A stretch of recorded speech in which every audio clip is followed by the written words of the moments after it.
পাহাড়ের বাজে বাজে সৌন্দর্য আর রহস্য লুকিয়ে আছে, এটাই হলো সৌন্দর্য। মানে দেখলেও ভাল লাগে, এত সুন্দর বিষয়। তো যাক, পিছন থেকে দেখা যাচ্ছে ভৈরবের আমিনুল ইসলাম আসতেছে। এখন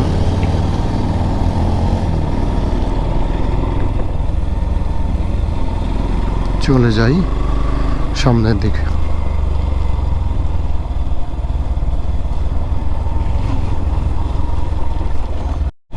যাক, এইটা আমরা এখন যে ডালটা উঠবো এটা হচ্ছে রুমা থেকে বগা লেক যাওয়ার পথে মোটামুটি সবচেয়ে বড় ডাল নামতে গিয়ে মূলত।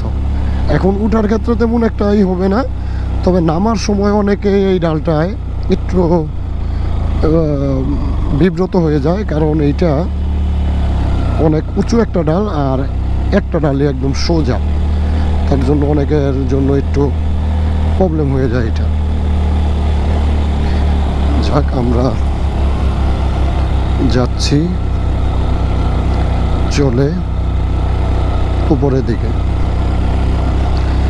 সামনে একদম সূর্যের আলোটা আমার মানে কি বলে ক্যামেরায় পড়ছে, হয়তো ভালো করে দেখা যাচ্ছে না, তবে এটা খুবই উঁচু একটা ডাল।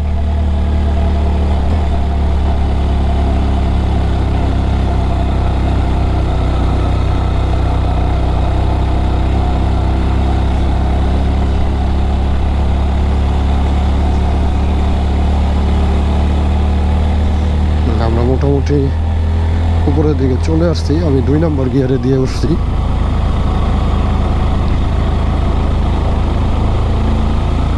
এই হইল পাহাড়ি এলাকা। আসলে আমি বুঝি না এই গোপ্রো দিয়ে এইগুলো বোঝা যায় না কেন যে কতটা উচ্চতা। আমার কি ক্যামেরার ভিডিও মুডের কারণে, সেটিংসের কারণে এমন হয় নাকি বুঝতেছি না। মানে এটার উচ্চতা আসলে ভিডিও দেখে কেউ নির্ণয় করতে পারবে না, ধারণাই করতে পারবে না, মনে হইবে যে অল্প। তবে পাহাড়ে বৃষ্টির সিজনে একটা কমন প্রবলেম হচ্ছে এই যে পাহাড় থেকে কিন্তু প্রচুর পরিমাণের অবস্থা কাহিল। কথা বলতে বলতে তো পুরা রং সাইড মেরেছিলাম।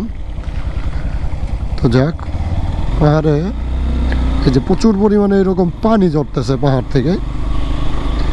রাতে বৃষ্টি হয় প্রতি রাতেই, দিনের বেলাও ওই পানিগুলো। তো এইটা রাস্তার উপরে যখন থাকে অনেক সময় অনেক বাইকারের জন্য এটা প্রবলেমের কারণ হতে পারে। তো এইটা থেকে সাবধান থাকতে হবে। ওকে।